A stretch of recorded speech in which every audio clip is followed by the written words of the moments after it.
এরা দেখা গেছে শোরুমের লোকজন এন্ড ধুমার ধুম অনেকগুলা বুকিং দিয়ে রাখছিল এন্ড তার শোরুমে ধুমার ধুম ওইগুলা উঠায় বিক্রি করে দিতেছে বেশি টাকার আশায়। মানে এমন কিন্তু না যে রয়্যাল এনফিল্ডের নতুন দাম 4.5 লাখ বিক্রি হইতেছে 3.5 লাখ, তা কিন্তু না। রয়্যাল এনফিল্ডের নতুন দাম যদি 4.5 লাখ হয়, পুরানো দাম 4.5-এর উপরে বিক্রি হইতেছে।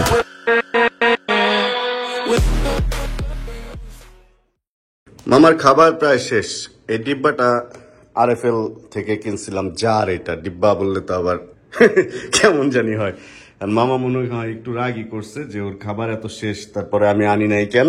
এই জন্য সকাল সকাল উঠে এখন বেরোতেছি, আমি নিজেও খাবার খাবো আর মামার জন্য একটু খাবার নিয়ে আসি, কারণ এই খাবার দিয়ে হয়তো আর 1-2 দিন যাবে, বাট আছে না কোনো কারণে কিনতে পারলাম না বা কিছু একটা ঝামেলা, বন্ধ টন্ধ হইতে পারে, অনেক কিছু হইতে পারে। এই জন্য চলেন নিজে খাই এন্ড মামার খাবার নিয়ে আসি। আর সাইকেল, ইয়েস, কালকে আমরা সাইকেলটা কিনছি, আজকে আপনাদেরকে সাইকেলটা দেখাবো আর সাইকেলটা বাসায় নিয়ে আসবো এন্ড তারপর হচ্ছে আমরা মোটর ব্লগেও যাবো ইনশাআল্লাহ, বাট আরো পরে। কিন্তু আগে সাইকেল এন্ড মামার খাবার দুইটা জিনিস আনতে হবে। ডন দেখছো, পুঁই শাক মুরগি, এটা ডন ডন। একটু লেবু আর কাঁচামরিচ দাও না ভাইয়া। এন্ড হচ্ছে ফাইনালি এই যে সাইকেল আমাদের চলে আসছে এইখানে। কালকে রাতে একটু টেস্ট ড্রাইভ দিয়ে দেখা হয়েছে, এই জন্য চাকাগুলা ময়লা, অনেক অনেক গিয়ারের সমারোহ। মোটামুটি ইদানিংকার সাইকেলে দেখি যে এখানে একটাই থাকে, আমাদের আমলে 3টা থাকতো। এন্ড এইখানে আছে হচ্ছে 1 2 3 4 5 6 7 8 9 10টা টোটাল, নাকি 9টা বা 10টা। যাই হোক, এই হচ্ছে সেই কিউব যেটা কালকে রাতে এখানে দিয়ে গেছে আর আজকে এটা একটু পরে নিয়ে যাব। আর আমার এখন যাইতে হবে হচ্ছে, বাইক আনি নাই, ব্যাগ আনি নাই, কিছু আনি নাই, প্রচুর গরম, ঘামতেছি।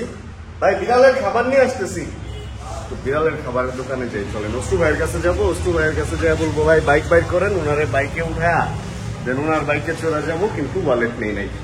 যাওয়ার পথে একটা বাইক দেখে একটু পরিচিত মনে হইলো। আপনারা কেউ ওই বাইকটা চেনেন কিনা বললেন। আর ওই যে অশ্রু ভাই দাঁড়ায় আছে, উনি এখনো জানেই না যে আমরা কি কারণে কোথায় যাব বা উনারে আমি কেন বলছি যে কোনো বাইক আছে কিনা। ভাই কোন বাইক নিয়ে যাবো আমরা? আপনি কি বাসায় চলে যাবেন? চলেন একটু বারেক মোড়ে যাই, বিড়ালের খাবার লাগবো। এই জায়গাটা ভালো। তবে যে যাই বলেন, স্কুটারের একটা অন্যরকম মজা আছে। হ্যাঁ, সিটির ভিতরে টুকিটাকি, মানে যেখানে পুলিশ নাই, হেলমেট টেলমেট ছাড়া ইজি স্কুটারে সুন্দর চলে যাওয়া যায়, ভালো লাগে। মানে বাতাস খাইতে খাইতে এই যে চলতেছি, কিন্তু যদি আর্মির চেকপোস্ট পড়ে তাহলে শেষ। ভাই এইদিকেই কোনো এক জায়গায় চিনেন আপনি? না এটা না, দোতলায় একটা, হ্যাঁ হ্যাঁ, একটা বিল্ডিং এর ভিতরে দোতলায়। 1 কেজি খাবার নিয়ে রাখছি, আর কোনো কিছু নেই নেই। এই খাবারটা এরকম কেন, এটা বড় বস্তা থেকে ছোট করে প্যাকেট করা হয়েছে। আর আমার 1 কেজি মোটামুটি 15-20 দিন চলে যায়। মানে একবারে বেশি স্টক করলে দেখা যাবে যে খুললে এটা ড্যাম্প হয়ে যেতে পারে, এই জন্য অল্প অল্প কিনে খাওয়ানোই ভালো। একটা ডন এলাকায় ঢুকতেছি, এক ডন এলাকা থেকে বিড়ালের খাবার কিনছি, এবার আরেক ডনের এলাকায় ঢুকতেছি। যে অন্ধকারের মাঝখান দিয়ে যেভাবে যেভাবে ঢুকতে হয়। কই আছো ভাই? আরে লোকটা না পেছনে আসলো। এই মোটো বাজারের পুরান শোরুমে ঢুকতেছি। এখানে সম্ভবত রাহাত আছে, সম্ভবত। চলেন গিয়ে দেখি কে কে আছে, কি আছে, শুট চলতেছে কিনা, আমি তো জানিও না। হ্যাঁ না, শুট চলতেছে না। এখানে ভাই ব্রাদার ওই যে আড্ডা দিতেছে, এই যে আড্ডা দিতেছে ভাই ব্রাদার। চালান চালান, আপনার একটু ভিডিও করি। ইসমাইল ভাই চালাইতেছে সাইকেল, বলতেছে ছোটবেলায় চালাইছে, বড় হওয়ার পরে চালায় না। সাইকেল চালায় বাসায় আসছি, ঘামে গেছেন। ইরমোটো বাজারে গেছিলাম, রাহাতের সাথে দেখা হইলো, বাবু ভাইয়ের সাথে অনেকক্ষণ আড্ডা টাড্ডা দিলাম। তারপরে সাইকেলটা ব্যাকফেরি থেকে নিয়ে এসে পুরো ঘেমে গেছি। এখন এটারে বাসায় রাখতে হবে, কারণ নিচে রাখলে চুরি হয়ে যেতে পারে। এটা তো বাইক বা গাড়ি না যে তালা দিয়ে রাখা যাবে। সাইকেল তালা দিয়ে রাখলে উজা করে নেওয়া যায়। সাইকেল কিন্তু প্রচুর চুরি হয়। হ্যাঁ, মোটামুটি মামা ওই যে সাইকেলে উঠবে বলে ঠিক করে ফেলছে। আর মামার জন্য ফুড নিয়ে আসছি। নিশ্চিন্ত জীবন, মজা ইন লাইফ, পুরা দমে। ঘেমে টেমে গেছি, অবস্থা খারাপ। মোটামুটি 10-15 মিনিট ইসমাইল ভাইও চালাইছে। এন্ড সাইকেলের ব্লগ চান কিনা এটা অবশ্যই কমেন্ট করে জানায়েন, তাহলে আমি সাইকেল দিয়েও ব্লগ দেবো যদি আপনারা চান। আর যেটা কথা সেটা হলো একটু পরে বাইক নিয়ে বেরোবো, একটু ফ্রেশ ট্রেশ হবো, দেন বাইক নিয়ে বেরোবো। আর রাতে হচ্ছে আমরা সাইকেল চালাবো, মাঝে মধ্যে একটু ফুটেজ রাখবো ভিডিওতে, যেহেতু এটা ডেইলি লাইফেরই একটা অংশ হয়ে যেতেছে। এই তো সাইকেল, এটা হচ্ছে কিউব কি যেন এম প্রো না কি যেন বলছিলাম। এন্ড দেখতে হচ্ছে এরকম, এন্ড ও দেখতেছে ভালো মতো। আর আমি ধুয়ে উঠাইছি, চাকাগুলা ধুয়ে দেন তুলে ফেলছি।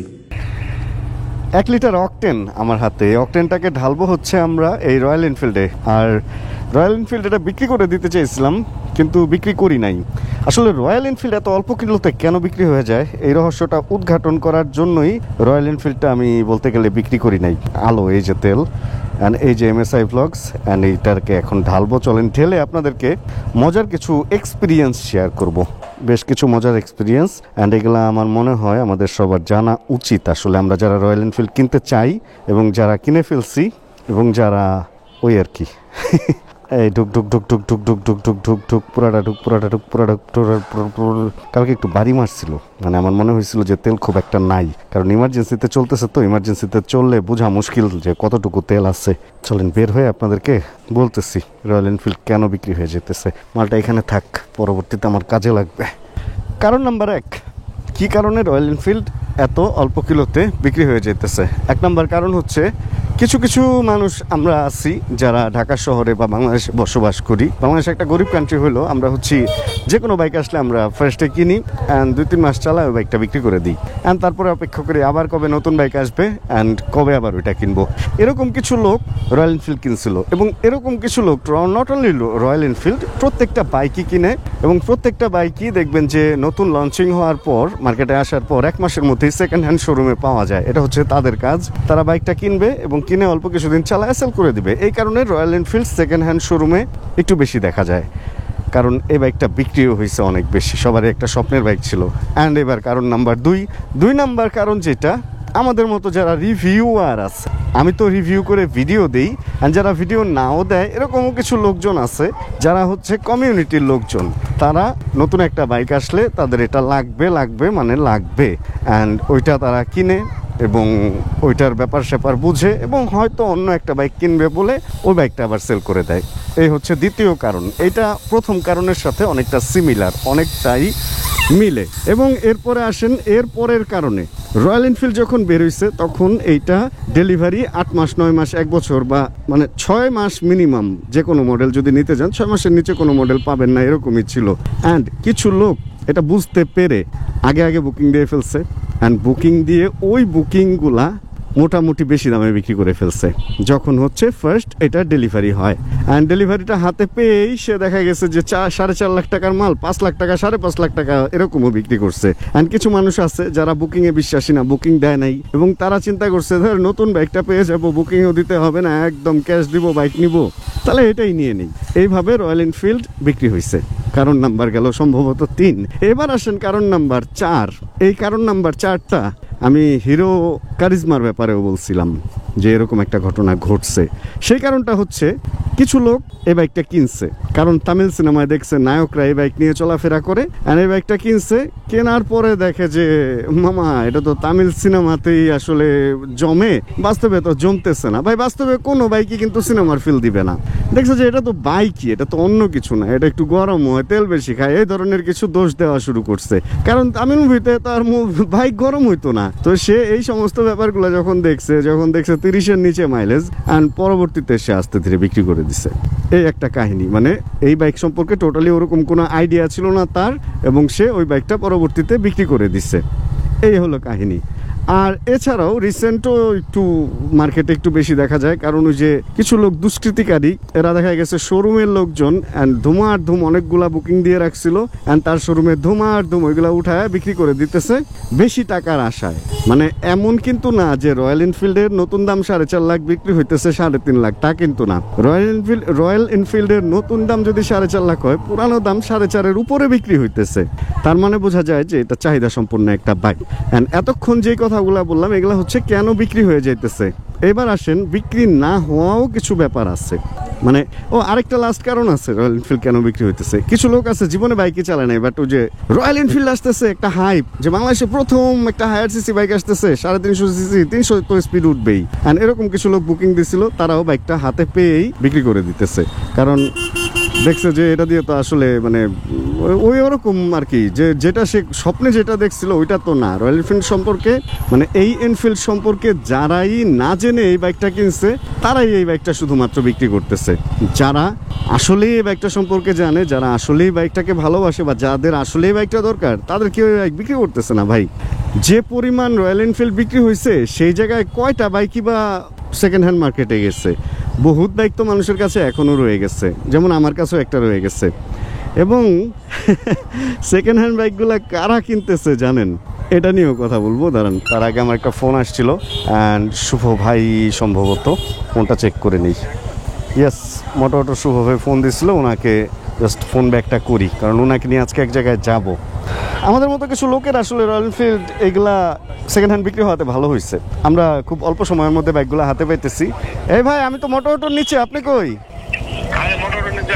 এই যে ওকে ওকে, আসতেছি দেখছি ওনাকে আমি। আচ্ছা, যে ব্যাপারে আমরা ছিলাম, আমাদের মতো কিছু লোকের জন্য রয়্যাল এনফিল্ডটা সেকেন্ড হ্যান্ড মার্কেটে এত তাড়াতাড়ি আসাতে অনেক বেশি ভালো হয়েছে। কারণ হচ্ছে আমাদের এই যে প্রি বুক দিয়ে এতদিন ওয়েট করতে হইতেছে না, আমরা হয়তো কিছু টাকা বেশি খরচ হইতেছে। যেমন হান্টারে আমার অনেক টাকা বেশি খরচ হয়েছে, আমি হান্টার গেছি 4 লাখ টাকার উপরে আমার খরচ গেছে। তাহলে বুঝেন অবস্থাটা কি। হান্টারের নতুন দাম তখন ছিল 3,65,000 মেবি, আর আমি 4 লাখের উপরে টাকা দিয়ে ওই হান্টারটা কিনছিলাম। তো আসলে যখন একটা জিনিস দরকার পড়বে তখন মানুষ বেশি দামে কিনবে, এটাই স্বাভাবিক। অ্যান্ড রয়্যাল এনফিল্ড বাইক হিসেবে অবশ্যই একটা অনেক ভালো বাইক, কিন্তু সমস্যাটা হইতেছে আমরা না জেনে এই বাইকটা কিনে ধুমাধুম বিক্রি করে দিতেছি, অ্যান্ড অনেকে নতুন বাইক কিনতে গিয়ে ভয় পাইতেছে। আজকেই তো আমার এক ভাই আমাকে এরকম ফোন দিচ্ছে, সে মানে কোনো রাজশাহী বা কোনো এক জায়গা থেকে, আমি বলতেছে যে ভাইয়া রয়্যাল এনফিল্ড নিতে চাইছিলাম, 2-3টা মডেল, সে বুকিং টুকিং দিয়ে ক্যান্সেল করবে না করবে এগুলা নিয়ে কথা বলতেছে। পরে যেটা দেখলাম যে আসলে ওনাকে একটা সুবুদ্ধি দেই, আর ওনাকে পরে সুবুদ্ধি দিলাম যে আসলে ভাই আপনার পছন্দ যদি রয়্যাল এনফিল্ডই হয় তাহলে আপনি রয়্যাল এনফিল্ড কিনেন। আর যদি মনে কি হইতেছে, আচ্ছা কিছু একটা হইতেছে, আর যদি মনে করেন যে না রয়্যাল এনফিল্ড নিয়ে আসলে ব্যবসা করবেন, তাহলে এই বাইকটা আপনার জন্য না। যদি আপনি আসলেই রয়্যাল এনফিল্ড চালাইতে চান, পছন্দ করেন, সেই ক্ষেত্রে এটার অল্টারনেট আর কোনো বাইক নাই, এটার তুলনা শুধুমাত্র এটাই। তো এটা চালাইতে হলে এটাই চালাইতে হবে। হ্যাঁ ভাই, কি হ্যাঁ এটা কি গাড়ির চাক্কাকে? হ্যাঁ তাই তো দেখি, বাইকের পিছে গাড়ির চাক্কা কেন? ও মাই গড, এ কি দেখলাম আমি, সর্বনা ভাই, এটা তো আসলেই গাড়ির চাক্কা। রিমও কি গাড়ির রিম? আচ্ছা, এটা কি খেলা দেখা দিল রে ভাই, সর্বনাশা একটা অবস্থা। বাইকের পিছনে গাড়ির চাক্কা, ক্যারি অন হায়াসাং। এটার এমনি চাক্কা অনেক মোটা ছিল আমি যতটুকু জানি, কিন্তু ভাই এটা কিন্তু আসলেই গাড়ির চাক্কা। ভাই গাড়ির চাক্কা বাইকের পিছে, এও সম্ভব? এই জিনিস কে করছে? সেম এটাই তো একদম, এটার যে চাক্কা এটারও সেই চাক্কা ভাই। এই দেখেন একদম এই চাক্কাটাই ভাই, এটা তো ভিটসের চাক্কা। ভিটসে এই চাক্কাটা থাকে না? না আমারটা এটা এই সেম মাল। কি একটা অবস্থা, চিন্তাটা করেন। এটা তো অনেক দিন যাইবো, কিন্তু কাট করলে একটু ঝামেলা হয়ে যাবো। কি এক আজব মোটরসাইকেল দেখে ফেললাম। এটা হলো হায়াসাং এর একটা মোটরসাইকেল। এই মোটরসাইকেলটা একটা সময় সম্ভবত 3 লাখ টাকার উপরে বিক্রি হতো, 3-3.5 লাখ টাকা বিক্রি হতো, তাই না ভাই? এরকম দাম। এই কই যান? আইফোনে একটা নতুন আপডেট আসছে, পজ হয়ে যায় বুঝছেন ডিসপ্লেতে লাগলে। এটা খুব বাজে একটা আপডেট আসছে, ডিসপ্লেতে চাপ করে ভিডিও মাঝে মধ্যে যায় পজ হয়ে, আর এটা একটা বিশাল ঝামেলা। আমার অনেক ফুটেজ এভাবে নষ্ট হয়েছে। যাই হোক, আমরা যে ব্যাপারে ছিলাম সেটা হলো রয়্যাল এনফিল্ড তো বিক্রি করে দিতে চাইছিলাম, কিন্তু এই বাইকটা আসলে বেচা হবে না। বরং আমাদের ফেসবুকে হচ্ছে প্রায় 7 লাখ হয় আমি যখন এখন রেকর্ড করতেছি, আর 7 লাখ মনে হয় হয়ে গেছে আপনারা যখন ভিডিও দেখবেন, বা কাছাকাছি। অ্যান্ড ইউটিউবে অলমোস্ট 4 লাখ হয়। অ্যান্ড এই উপলক্ষে তো একটা বাইক কেনাই যায়, আর ওইটা আমি 100-2 ওটাই আইডি মানে এক্সের মধ্যে রাখছি যে ওইটা কিনবো, অথবা অন্য একটা বাইক কিনবো। আমাদের এই সেলিব্রেশনটা একটা বাইকের মাধ্যমে হবে। আর 1 মিলিয়ন হইলে একটা বড় কিছু আসবে। ফেসবুকে যখন 1 মিলিয়ন হবে তখন একটা বড় কিছু আসবে, এটা ঘোষণা দিয়ে রাখলাম। 1 মিলিয়নের আগেও আসতে পারে, বাট 1 মিলিয়নে ইনশাআল্লাহ বড় একটা কিছু দিয়ে আমরা ওটা সেলিব্রেশন করব। আমি ঘুরতে ঘুরতে আমরা চলে আসছি অসু ভাইয়ের এখানে। সকাল সকাল উনি আমাকে অনেক হেল্প করছিল, এখন বিকাল বিকাল উনি আমাকে একটু হেল্প করুক, একটু আড্ডা দেয় ওনার এখানে, যেহেতু জীবন ভাই নাই আড্ডা দেওয়ার জন্য। হ্যাঁ কি ভাই, এটা এটা এটারও জাঙ্গিয়া পড়াইছে, কি একটা অবস্থা রে ভাই, কি অবস্থা। এটা ডাকছে, এটা ডাকছে, কত বড় একটা ক্র্যাশ গার্ড লাগাইছে। আপনাদেরকে আমি একটা কুবুদ্ধি এবং সুবুদ্ধি দুইটা একসাথে দেই। কিছু কিছু মানুষ বাইক কেনা মাত্রই এই একটা জিনিস লাগায় যে এটা বাইককে সেভ করবে, কিন্তু বাইকটা পড়লে এখানে আগে পড়বে, এখানে পড়ে উপরের অংশটা ধাম্মাস দিয়া পড়বে, আর এইখানে পড়লে এই ক্র্যাশ গার্ডটার এই ধাক্কাটা যা লাগবে সরাসরি চ্যাসিতে। তাহলে এটা লাগায় কি আপনি বাইকের ক্ষতি করতেছেন নাকি উপকার করতেছেন? এটা আপনাদের কাছে আমি প্রশ্ন রাখলাম। আমার বাইক পড়লে হ্যান্ডেল বাঁকা হবে, ফুট প্যাক বাঁকা হবে, ব্রেক ভাঙবে, আমি হ্যান্ডেল বদলায় ফেলবো, ব্রেক বদলায় ফেলবো, ফুট প্যাক বদলায় ফেলবো, কিন্তু এটা যদি এটা সহ পড়ে তাহলে চেসি বাঁকা হবে। এবার আপনারা বুঝে নেন এটা লাগাবেন কি লাগাবেন না, অনেক টাকা দাম ওইটার। আসছিলাম হচ্ছে অসু ভাইয়ের এখানে, এখানে এসে একটা হর্নেট দেখলাম, বাইকটা ফুল ফিল পলি করা। ইন্টারেস্টিং যে ব্যাপারটা এই বাইকটার মধ্যে দেখছি, একটা ফুল মানে এটা যদিও ফুট প্যাক, যারা সারি গার্ডের এখানে পা রাখবে দুইটা এক পাশে, এটা স্পেশাল উনি ঝালাই দিয়ে লাগায় নিচ্ছে। এটা আপনি আরেকটা কাজে ব্যবহার করতে পারবেন। এখানে যদি ব্যাগ ঝুলান তাহলে ব্যাগটা হলে এখানে বসে থাকবেন, যদি বাঞ্জি দিয়ে বেঁধে ফেলেন তাহলে আরো টাইট হয়ে এই জিনিসটা এটার সাথে লাগা যাবে। আর এটা হলে এই বডির সাথে তো স্প্রিং এর সাথে, যে কারণে আপনার ব্যাগ পরা বা ঝাঁকি খাওয়ার পসিবিলিটি থাকবে না। একটা সুন্দর সেটিং করছে, কখনো আমার কোনো বাইকে করবো যে বাইক নিয়ে ঘুরবো টুরবো। অসুবিধা শোরুমে দেখি এফজেড এর মেলা মিলছে, এখানে একটা এফজেড, এটা তো পালসার, এখানে এফজেড, এখানে এফজেড, এখানে এফজেড। ভাই রে ভাই, একটা দোকানে এতগুলো এফজেড কেমনে হয়? ওইদিকে কি আরো এফজেড আছে নাকি? ওদিকে নাই, একটা দুইটা তিনটা চারটা। এই দোকানের নাম বদলে এত এফজেড শোরুম রাখতে হবে। আর আজকে সারাদিন ছিল মেঘলা, মেঘলা দিনের পরে এখন হঠাৎ করে এটা গোল্ডেন আওয়ার শুরু হয়ে গেছে, মানে সুন্দর দেখেন, ক্যামেরায় অতটা বোঝা যেতেছে না, বাট গোল্ডেন গোল্ডেন একটা ফিল। বৃষ্টির পরে যে ভাবটা হয়, লাস্ট এতদিন বৃষ্টি হওয়ার পরে আজকে হচ্ছে বৃষ্টির পরের দিন, এই জন্য আজকে একটু গোল্ডেন একটা ফিল দিতেছে। আমার বাইকটা নিয়ে সবাই চলে গেছে যেন কই, বাইক ছাড়া আমি ভব ঘুরে ঘুরতেছি এখন। ভাইয়ের আসছে ফোন, আর এখানে আমরা কফি পাইছি একদম ছোট, এখানে নেসক্যাফে, নেসক্যাফে, নেসক্যাফের পরে আমি খাইছি ম্যাককাফে এন্ড ডেভিড অফ পাওয়া গেছে। ডেভিড অফের তিনটা আছে, rich aroma, fine aroma, and এখানে আছে এসপ্রেসো 57 ডার্ক এন্ড চকলেটি। দেখছেন পাওয়া গেছে অবশেষে। না ম্যাক এর আগে খাইছি, ম্যাক খাইলে আমার অনেক সময় ই হয়, পারফিউম। আমি এটাই ধরেন গাড়ির মধ্যে 2-3 দানা ছিটায় রাখুন, গাড়িতে কফির গন্ধ। আমাদের স্বপ্নের কাজ শেষ অলরেডি। আমরা একটা অ্যারোসল কিনছি 4 প্যাকের, একটা কি ব্র্যান্ডের নুডলস কিনলাম তাই তো দেখি নাই, নকল নকল কিনলাম নি, চপস্টিক ব্র্যান্ড। এটা কোনো কথা না বুঝা ম্যাগি না কিনা অন্য জিনিস কিনে ফেলছি। ডেভিড অফের 3টা ফ্লেভার ছিল, এন্ড আমরা এটা নিছি এসপ্রেসো 75 না 57, তার ফাইন অ্যারোমা নিছি একটা, এটা হলো এলিগ্যান্ট এন্ড ফ্রেগনেন্ট, এটা হইতেছে ডার্ক এন্ড চকলেট। আর এর ছাড়া আরেকটা জানি কি ছিল ভাই, ভাত এন্ড মাছ না কি জানো, ওটা ছিল হচ্ছে আপনার স্পাইসি, আপনার হ্যাঁ গ্রেভি এন্ড স্পাইসি। আরে না, গ্রেভি এন্ড স্পাইসি না, ওটা ওই ভাত এন্ড মাছ এই টাইপের কিছু ছিল। কফি এন্ড স্পাইসি না, কফি এন্ড স্পাইসি। এখানে একটা আছে ফাইন অ্যারোমা, একটা আচ্ছা, একটা এলিগ্যান্ট এন্ড ফ্রেগনেন্ট, একটা হলো ডার্ক এন্ড চকলেট। যাই হোক, আরেকটা অন্য কিছু ছিল। এই দুইটা নিয়ে আসছি, চেক করি, টেস্ট করি, দেখি কিরকম। এরপরে পরেরটাও চেক করবো। আমার মনে হয় খুব একটা পার্থক্য হবে না, দেখা যাক। গরম পানি তো নাই, এই জন্য সময় এখন খারাপ। সময় ভাইকে এখন কফি খাওয়াতে পারতেছি না, গরম পানি পাইলে এই দুইটা খুলা চেক করে ফেলাম। আহারে, জিপি এক্সটারে ভ্যানে করে নিয়ে যাইতেছে, কি যেন একটা অঘটন ঘটছে। খুব কষ্টের লাগে এই জিনিসটা। আমার লাইফে একবারই আমার বাইক ভ্যানে উঠাইতে হয়েছিল। রাস্তাটা এমন অন্ধকার হয়ে গেল কেন ভিডিও শুরু করলাম। আর আমার একটা হাঙ্ক ছিল, হিরো হোন্ডা তখন একসাথে ছিল, হিরো হোন্ডা হাঙ্ক। অ্যান্ড ওইটার কোনো একটা এরকম ঝামেলা হয়েছিল, স্টার্ট অফ হয়ে যেত, ইগনিশনে কোনো একটা প্রবলেম হয়েছিল। অ্যান্ড ওই বাইকটা এরকম ভ্যানে নিয়ে আমার নিতে হয়েছিল একদম ওদের যে তেজগাঁয়ে তখন মেইন যে ইটা ছিল সার্ভিস সেন্টার, ওখানে নিয়ে যদিও ফ্রি ঠিক করে দিছিল। অ্যান্ড তারপরে আর কোনো প্রবলেম হয় নাই, বাট আমার বাইকও একবার এরকম ভ্যানে তুলতে হয়েছিল। অ্যান্ড হালকা হালকা ক্ষুধা লাগলো কেন আমার, আজকে দুই বেলা অলরেডি খাইয়ে ফেলছি, বাট তারপরে আবার ক্ষুধা লেগে গেল। ঘটনাটা কি ঘটতেছে আমার সাথে, মোটা হয়ে যাবো নাকি আবার? অনেক বাজে এখন যখন ভিডিও শ্যুট করতেছি, তেল কম থাকার কারণে এফ মিটারে চলে যায় 9:34 অলরেডি সময় হয়ে গেছে। যখন এখন আবার আমি বাইকে ফেরত আসলাম। ভাইয়া আল্লাহ হাফেজ। আল্লাহ হাফেজ জি ভাই, আল্লাহ।